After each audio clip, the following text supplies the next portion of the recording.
Hello, everyone. Tonight we're going to talk about something quiet, something gentle, something that might change the way you learn not just English, but anything in life.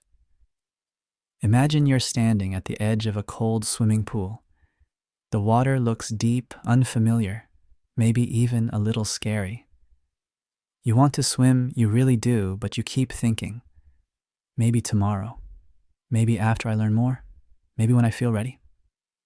That moment of hesitation, that quiet voice inside your head, whispering, not yet. That's what we're going to explore tonight. You might not survive this kind of thinking if you take life too seriously. Because if you're always waiting to feel perfect, to be fully prepared to know everything, before you even begin, you'll wait forever.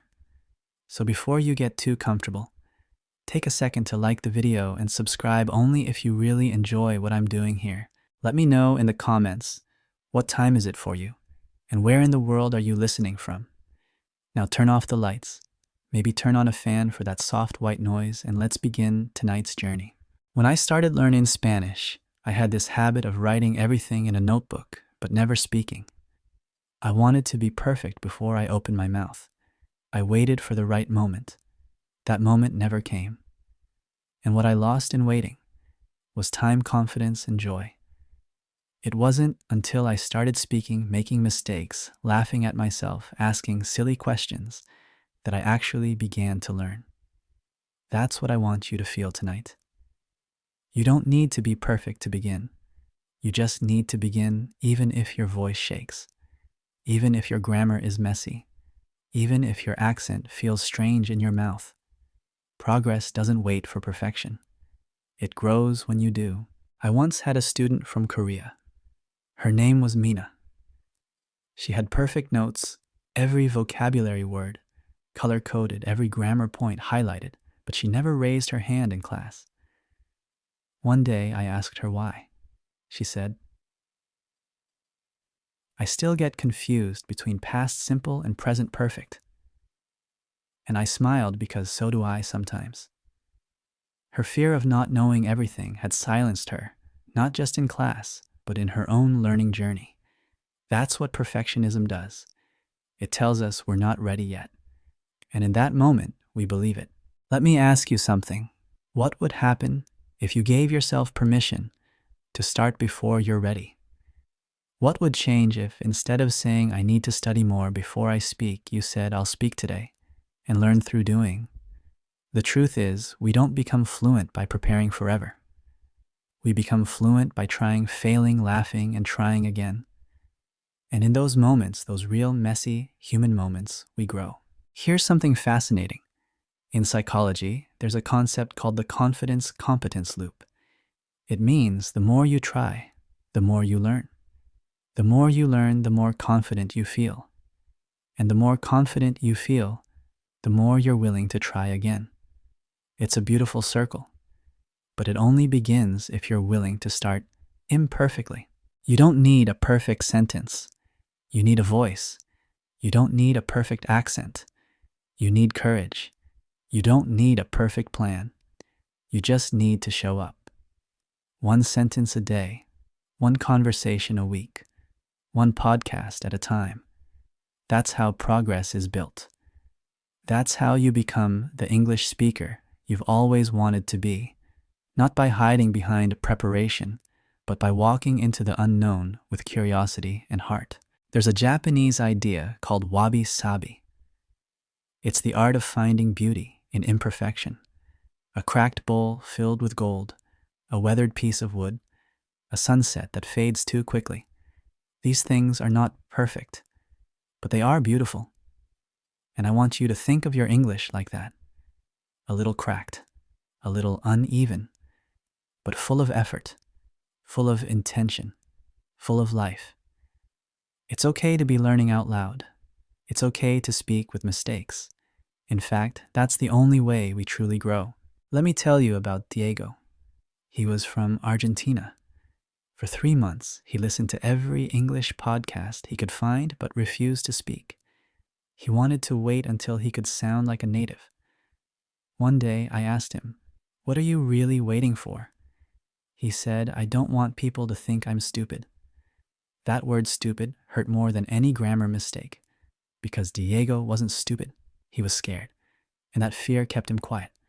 But the day he finally spoke, even just one full sentence, was the day everything changed.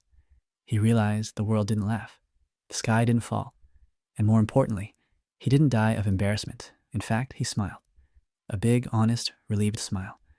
That was the beginning of his real progress. So tonight, if you've been waiting for permission to start, this is it. Start messy. Start scared. Start with a smile and a deep breath.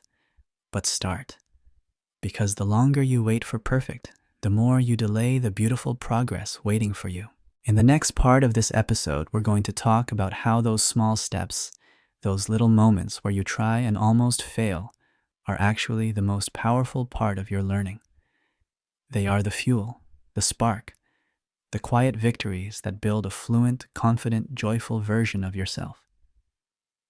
The thing about progress is that it rarely looks like progress while it's happening.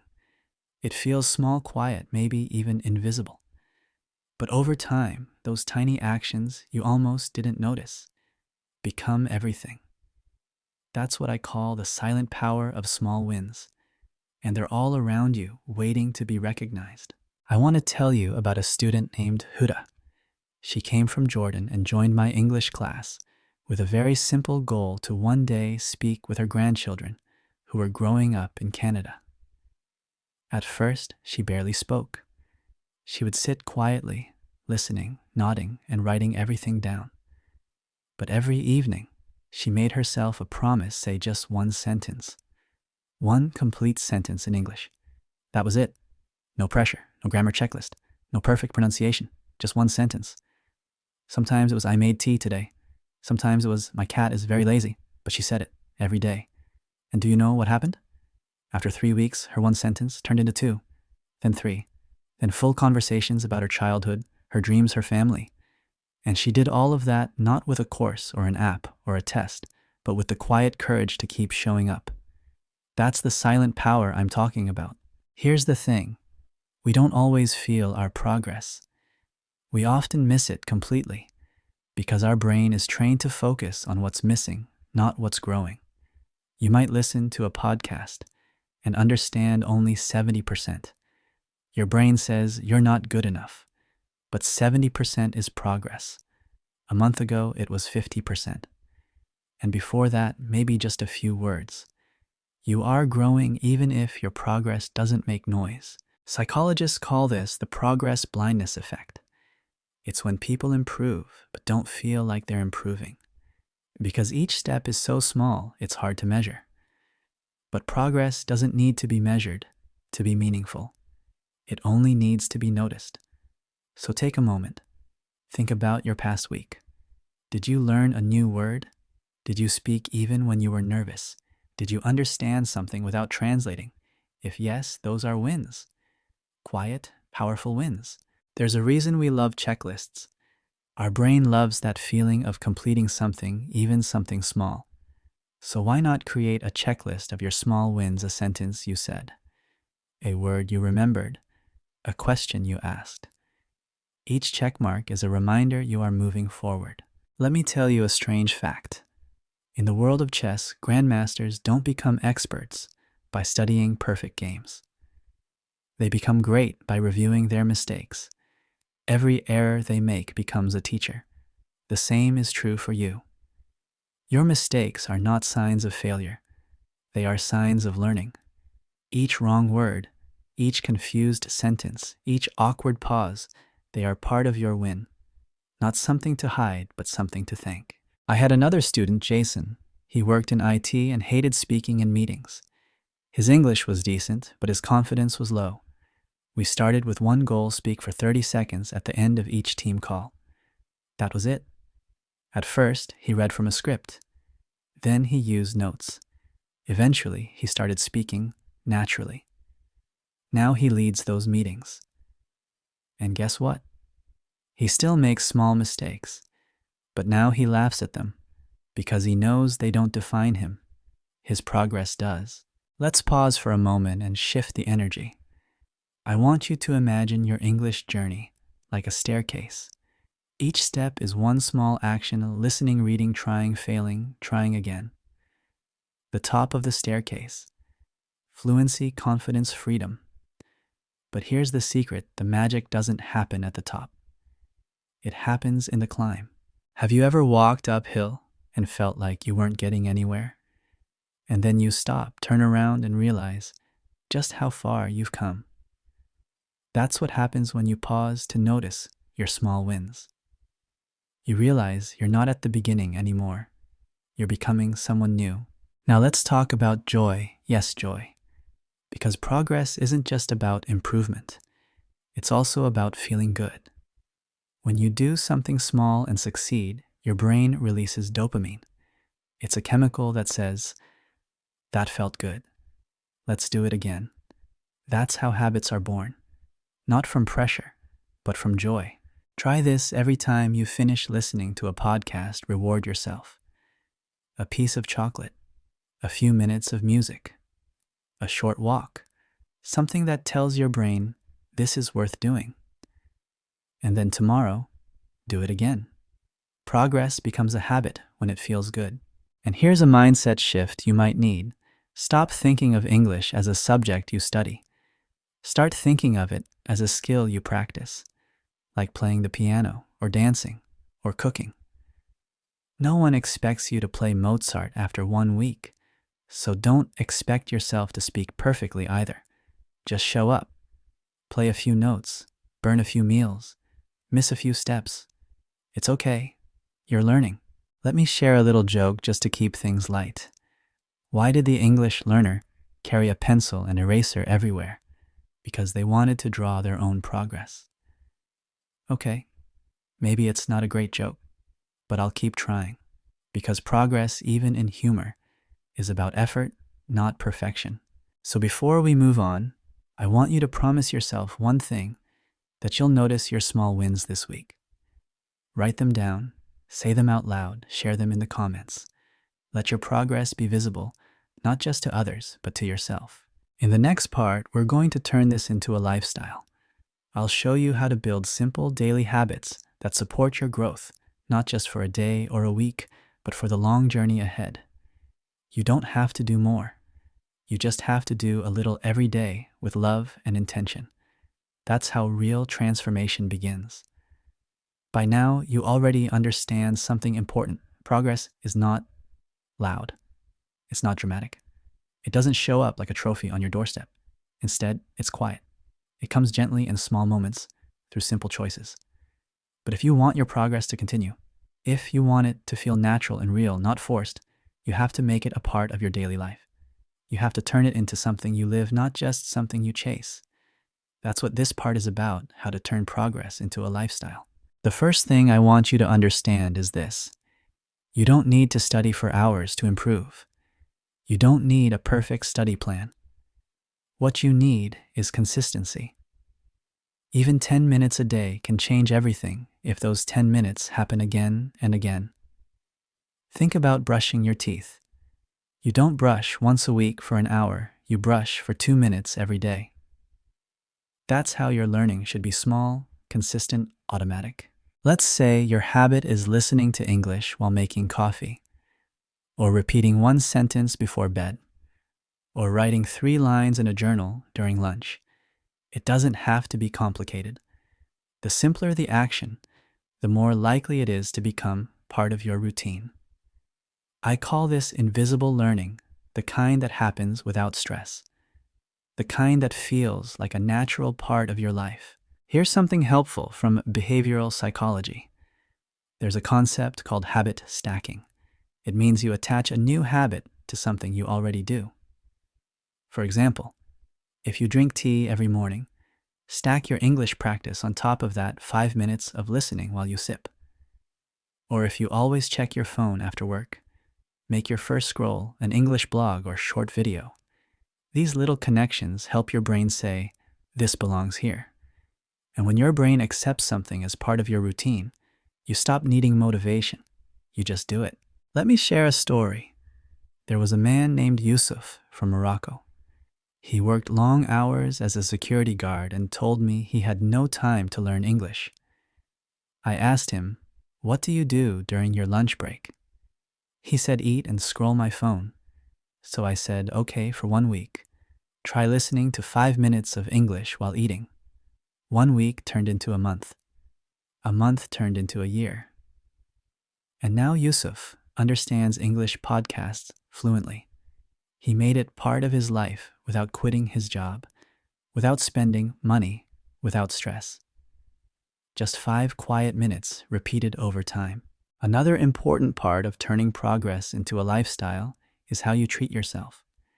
Many learners are harsh with themselves. They say, I should be better, or I'm too slow, or I'm not smart enough. That kind of thinking doesn't help you grow. It just makes you tired. Instead, speak to yourself the way a kind teacher would. Say, I'm learning, I'm improving, I'm doing my best. Because how you talk to yourself shapes how you learn. There's actually science behind this. Studies show that self-compassion leads to better learning outcomes. People who forgive their own mistakes are more likely to try again, to stay motivated, to enjoy the process. So the next time you forget a word or make a grammar mistake, smile and say, good. That means I'm learning. Let's add something playful here. Did you know that sea otters hold hands when they sleep so they don't drift apart? It's true. I love that fact, and here's why it matters. Your habits are like those little otters. If you keep them close, if you link them together, they'll carry you gently forward even while you rest. Now let's talk about mindset. When you see English as a task, something you have to do, it becomes heavy. But when you see it as a relationship, something alive, something that grows with you, it becomes lighter, more personal, more enjoyable. So treat your English like a garden. Water it a little every day. Don't rush it. Don't expect flowers overnight. Just care for it, trust it, let it grow. One way to support that growth is by tracking your wins. I know we mentioned this earlier, but it's worth repeating. Keep a simple log not of what you studied, but of what you tried. One new word, one conversation, one moment of courage. This turns invisible progress into visible proof. And when you can see your own effort, it feels real. It gives you energy to continue. Also remember to build joy into your routine. Progress doesn't mean pressure. If your English routine feels heavy, change it. Listen to fun music. Watch a comedy show. Talk to a friend. Make it feel light. Make it something you want to return to, not something you avoid. That emotional connection is what keeps the habit alive. I had a student named Tomoko. She loved cooking, so I asked her to write one English sentence every day about food. Just one. Today I cooked soup. I love garlic. My lunch was too salty. After a few months, she was writing entire recipes, then emails, then letters. She didn't force herself to write. She just followed what she loved and let English walk beside her. That's the key to making progress a lifestyle. Let it live beside you. Don't lock it in a classroom. Don't trap it in textbooks. Bring it into your world. Let it meet your routines, your hobbies, your personality. Because when English becomes part of your real life, it stops being a subject and becomes a skill, a tool, a voice. And finally, I want you to know this. You don't need to do more. You don't need to catch up. You don't need to impress anyone. You are already on your way. Each step you've taken, each time you listened, each time you spoke, even just in your mind, it matters. It adds up. It brings you closer. In a moment, I'll leave you with some quiet thoughts to carry into your evening. But for now, I want you to feel this. You are doing enough. You are becoming who you want to be, not all at once, but gently, naturally, like water shaping stone, like sunlight on a seed, like English growing softly inside you, word by word, day by day. Take a slow breath and let this moment be still. You've made it through every part of this journey, through fear, through small wins, through daily habits, and now we come to the softest part of all, trust. Not just in the process, but in yourself. because what you're doing matters. It might not always feel fast or exciting, but it is real, it is powerful, and it is yours. Tonight you've learned that perfection is not the goal. It never was. It's a shadow, an illusion that makes you feel like you're always behind, never enough. But progress is solid. It's something you can feel in your hands, hear in your voice, and carry in your heart. It's the quiet improvement that happens not by accident, but through choice, through presence, through kindness. You don't need to wait anymore. Not for the right moment, not for perfect grammar, not for someone to tell you, it's okay. I'm telling you now, it is okay. You're already on the path. You've already begun. And that beginning is more than enough. Let your progress move gently, like a river, not forced, not rushed. Let your habits hold you softly, like a rhythm you hum without thinking. Let your English grow alongside your life, not separate from it, not above it, but inside it. Part of who you are becoming. So now, wherever you are, let your shoulders relax. Let your eyes soften. Let the last words of this episode settle around you like a warm blanket. You are learning. You are growing. You are showing up for yourself in the most human, most beautiful way. And I'm proud of you. Thank you for walking with me. Sleep well tonight. And tomorrow when you rise, take one small step forward again. That's all it takes.